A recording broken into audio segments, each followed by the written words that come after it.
बिस्मिल्लाहिर्रहमानिर्रहीम। फैक्टिसिटी के मुअज़्ज़ज़ नाज़रीन को अस्सलाम वालेकुम। दोस्तों, इस ज़ू कीपर के पास चीते के बच्चे को मरने देने के अलावा कोई ऑप्शन न था, मगर अचानक उसके जहन में कुछ ऐसा आया कि दुनिया हैरान हो गई। हम में से हर कोई ये जानता है कि चीते का ताल्लुक एक शिकारी ख़ानदान से है और ये ज़्यादा अफ्रीका और एशिया में पाए जाते हैं। चीतों को दुनिया का सबसे तेज़ तरीन भागने वाला जानवर भी कहा जाता है। यूएस के एक जू में कुछ कुत्ते के बच्चों को जब चीते के पास लाया गया तो कुछ ऐसा हुआ कि आंखों को यकीन न आया। चीतों को जब कैद कर दिया जाता है तो वो कैद की वजह से अक्सर डिप्रेशन का शिकार हो जाते हैं, क्योंकि अक्सर चीते आज़ादी पसंद करते हैं और उन्हें कैदोबंद की सऊबतें झेलना बिल्कुल भी अच्छा नहीं लगता।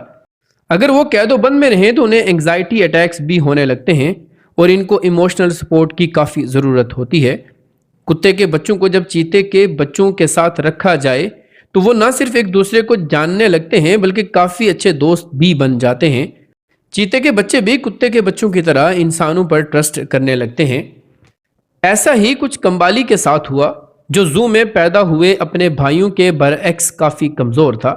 वो इतना कमज़ोर था कि वो खुराक के लिए भी कुछ नहीं कर पाता था। इसी तरह उसका वज़न कम होता गया और यहाँ तक पहुँच गया कि उसके लिए उठकर चलना भी महाल होने लगा। जू कीपर इस पर ध्यान ना देते और उसकी मदद ना करते तो ये चीता मर जाता। केयर टेकर्स ने इस चीते को उसकी माँ से अलग किया और अलग से उसकी देखभाल शुरू कर दी। वो जल्द ही सेहतयाब होने लगा। बाद में जब वो मुकम्मल सेहतयाब हो गया तो कंबाली को वापस चीतों के साथ छोड़ा गया, मगर बदकिस्मती से उसकी फैमिली ने उसे रिजेक्ट कर दिया और वो उससे अलग रहने लगा। कंबाली अकेलेपन का शिकार होने लगा और अक्सर डिप्रेस्ड रहता और मसलसल एक ही जगह को देखता रहता। केयर टेकर को मालूम हो गया था कि कंबाली लॉनलीनेस का शिकार है और उसे इस हालत में नहीं छोड़ा जा सकता। इसलिए उन्होंने फैसला किया कि वो कंबाली को फिर से रेस्क्यू करेंगे। कंबाली को उसकी फैमिली एक्सेप्ट नहीं कर रही, इसलिए उसे एक साथ की ज़रूरत थी। केयर टेकर्स के लिए ये एक चैलेंज था कि वो कंबाली के लिए किस जानवर को लाएं जो उसका दोस्त बन सके। मगर जल्द ही उन्हें एक कुत्ता मिला जिसका नाम लियो था और उसे भी रेस्क्यू किया गया था। लियो को जब रेस्क्यू किया गया था तब उसकी हालत काफ़ी ख़राब थी, मगर वो फिर से सेहतयाब हुआ और एक बार फिर खेलने कूदने लगा। लियो कंबाली के लिए परफेक्ट मैच था। दोनों की उम्र भी एक जितनी थी। कंबाली और लियो को जब पहली बार मिलवाया गया तो दोनों काफ़ी देर तक एक दूसरे को देखते रहे। लियो कंबाली के पास उसे सूंघता और फिर उसकी दुम को मुंह से पकड़ता। वो बार बार ऐसा करता रहा। कंबाली पहले तो परेशान नजर आया, मगर फिर वो भी लियो के साथ खेलने लगा। दोनों जल्द ही एक दूसरे के करीब हो गए और खेलने लगे। वो बार बार एक दूसरे को सूंघते और फिर खेल कूद में मसरूफ़ हो जाते।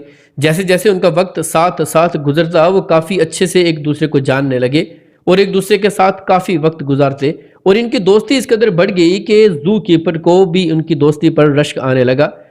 वक्त गुजरता गया और वो बढ़ते गए, मगर इनकी दोस्ती मज़ीद गहरी होने लगी। लियो बहुत केयरिंग था और कंबाली शिकारी खसलत होने के बावजूद अक्सर लियो को पहले खाना खाने देता और फिर खुद खाना खाता। दोनों दोस्त अक्सर एक दूसरे को हक करते और साथ होते। जू में आने वाले लोग इन दोनों की इस कदर गहरी दोस्ती को देखकर रश्क महसूस करते और उनके साथ तस्वीरें बनवाते। लियो और कंबाली न सिर्फ एक दूसरे के अच्छे दोस्त थे, बल्कि वो उनके पड़ोस में रहने वाले जानवरों के भी दोस्त थे। उनको जब एक साथ छोड़ा जाता तो वो खूब इंजॉय करते।